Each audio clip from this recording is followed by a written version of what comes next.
Yabo da jinjina da addu'o'in alkhairi daga bakin Ustaz Alƙali Zaria a tsohon mawaƙin nan Aminu zai dawo game da abubuwan alkhairin nan da yake yi, musamman na kwanakin nan da ya yi akan tsohon malamin nan wanda ya yi shura a ƙasar nan ta Najeriya, wato Malam Yakubu Ismail, wanda yana fama da matsanancin ciwo. Ya yi accident wanda wasu suna tunanin ya rasu ma, amma ya binciko shi ya nema masa taimako, an masa aiki da kuma kayan abinci. Ku kasance da mu domin sauraron addu'o'in da malam ya masa. Amma idan wannan shine farkon ziyartar ka wannan channel tamu mai albarka, ka tsaya ka danna mana subscribing da alamar liking. Mun gode.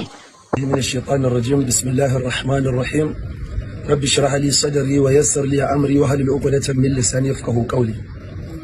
wannan bidiyo na yi shi ne kan wani matashi mai suna Aminu J Town. Babu shakka wannan yaro ya cancanci a yaba masa kuma a roƙa masa Allah subhanahu wa ta'ala, Allah ya ƙara ma rayuwarsa albarka, Allah ya shiryar da shi hanya madaidaiciya. Aminu J Town, ni na fara tsorata da al'amarin wannan yaro a ƙarshen nan. Duka mu masu kuskure ne, kamar yadda manzon Allah sallallahu alaihi wasallam ya ce kullu adamun khata'un wa khairul khata'ina tawwabun. Duk wani dan adam mai kuskure ne, amma mafi alkhairin masu kuskure su ne masu tuba. Babu shakka annabi sallallahu alaihi wasallam ya ce man sana ilaykum al-ma'ruf fa kafi'uhu. Duk wanda yayi abin alkhairi annabi ya ce ku saka masa, in ba ku da abin da za ku saka masa ku roƙa masa Allah.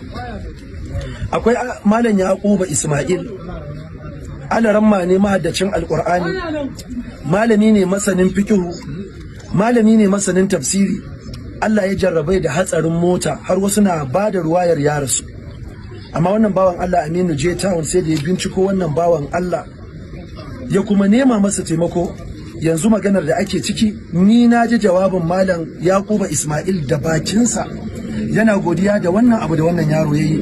Aminu J Town, Allah ya shiryar da kai, Allah ya maka albarka, Allah madaukakin sarki ya dora ka akan hanya madaidaiciya, Allah ya yalwata mana irin ku a cikin addinin musulunci. Shi kuma malam Yakubu Ismail, Allah ya bashi lafiya, jinya da yake Allah ya sa ta zama kafara a gare shi.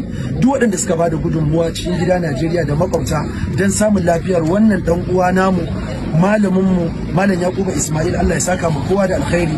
Aminu J Town, Allah ya maka albarka, Allah ya maka albarka, Allah ya maka albarka. Assalamu alaikum wa rahmatullahi wa barakatuh.